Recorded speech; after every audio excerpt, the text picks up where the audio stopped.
Imagina só, bem no coração da Atenas clássica, um filósofo chega de fora e lança uma ideia que vai simplesmente mudar o rumo da história do pensamento. O nome dele era Anaxágoras. E a ideia dele? Que por trás de todo o caos que a gente vê no mundo, existe uma mente, uma inteligência que organiza tudo.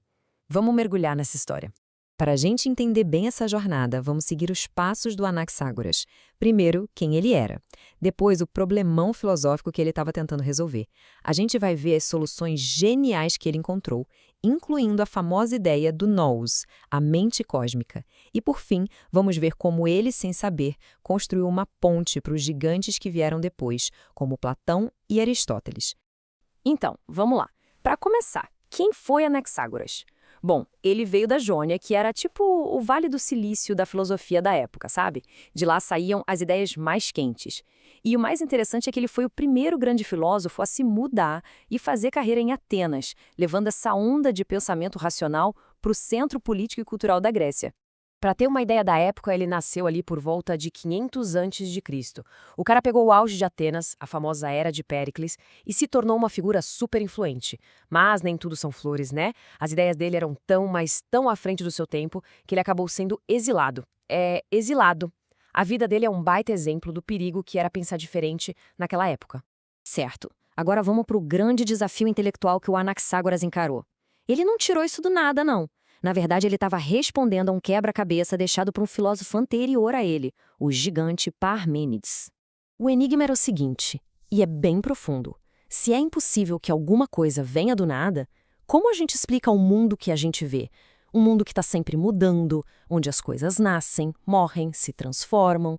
Como é que um pedaço de pão vira parte do nosso corpo? De onde vem essa nova matéria? Essa era a grande questão da filosofia na época. E aqui vem a primeira parte da resposta genial de Anaxágoras.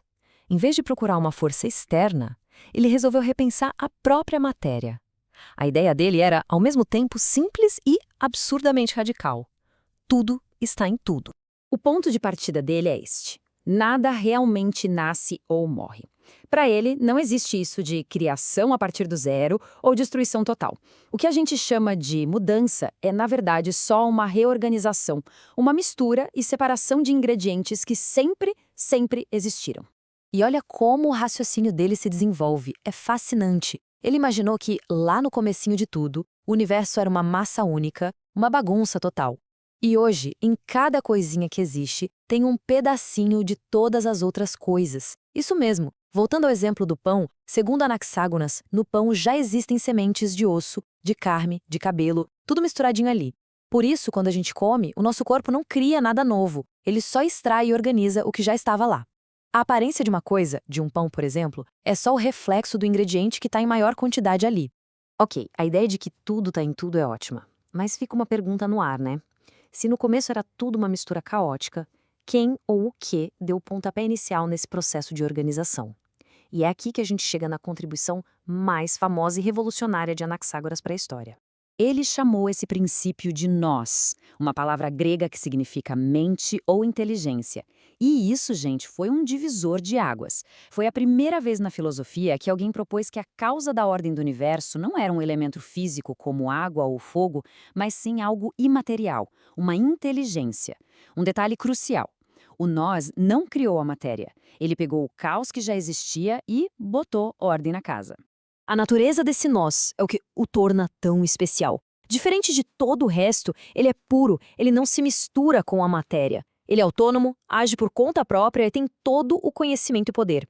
Foi essa mente que deu o impulso inicial, um tipo de redemoinho cósmico que começou a separar as coisas daquela mistura primordial, dando origem ao universo que a gente conhece.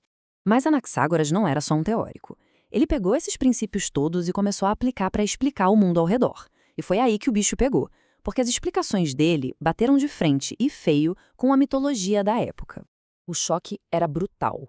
Pensa bem, todo mundo em Atenas acreditava que o Sol era o deus Hélio. Aí chega Anaxágoras e fala: não, gente, o Sol é só uma pedra enorme e quente, maior que a Grécia inteira. E a Lua? Não era a deusa Selene, coisa nenhuma, era só outra pedra que reflete a luz do sol. Dá para imaginar o escândalo que essas afirmações causaram. E, claro, as consequências vieram. Essas explicações, que para nós hoje são ciência básica, foram vistas como um ataque aos deuses, um ato de impiedade. E por causa disso, ele foi processado e teve que fugir de Atenas para salvar a própria pele. Mesmo tendo sido exilado, as ideias de Anaxágoras não morreram. Pelo contrário, o impacto delas foi imenso e duradouro. Ele basicamente preparou o terreno para os maiores filósofos que vieram depois dele. Platão, por exemplo, ficou fascinado com a ideia do nous. Achou o conceito de uma mente ordenadora genial. Mas ele tinha uma crítica. Ele achava que Anaxágoras não foi longe o suficiente. Para Platão, uma mente cósmica não deveria só iniciar o movimento, mas organizar tudo com um propósito, com uma finalidade, buscando sempre o melhor. Já o Aristóteles, que foi aluno do Platão, olhou para trás e reconheceu a importância de Anaxágoras como um ponto de virada. Ele chegou a dizer que Anaxágoras parecia o primeiro pensador sóbrio no meio de um monte de gente, porque ele foi o primeiro a sugerir que a causa da ordem no mundo era intelectual e não só material. E no fim das contas, esse é o grande legado de Anaxágoras. Ele literalmente construiu uma ponte. De um lado, a gente tinha a física dos primeiros filósofos super focada nos elementos materiais. Do outro, a gente teria a metafísica de Platão e Aristóteles, falando sobre o que está além do físico. E o que conecta esses dois mundos? É o nous, a mente ordenadora. Foi essa ideia que abriu o caminho para a filosofia explorar realidades que não são materiais. E a gente termina com a pergunta que a Anaxágoras deixou no ar para toda a civilização ocidental. Essa ordem incrível que a gente observa no universo, das galáxias às células. É só um acidente mecânico? Um mero acaso? Ou será que por trás de tudo existe de fato uma inteligência? Ele foi o primeiro a fazer essa pergunta de um jeito filosófico, e é uma pergunta que continua nos desafiando até hoje.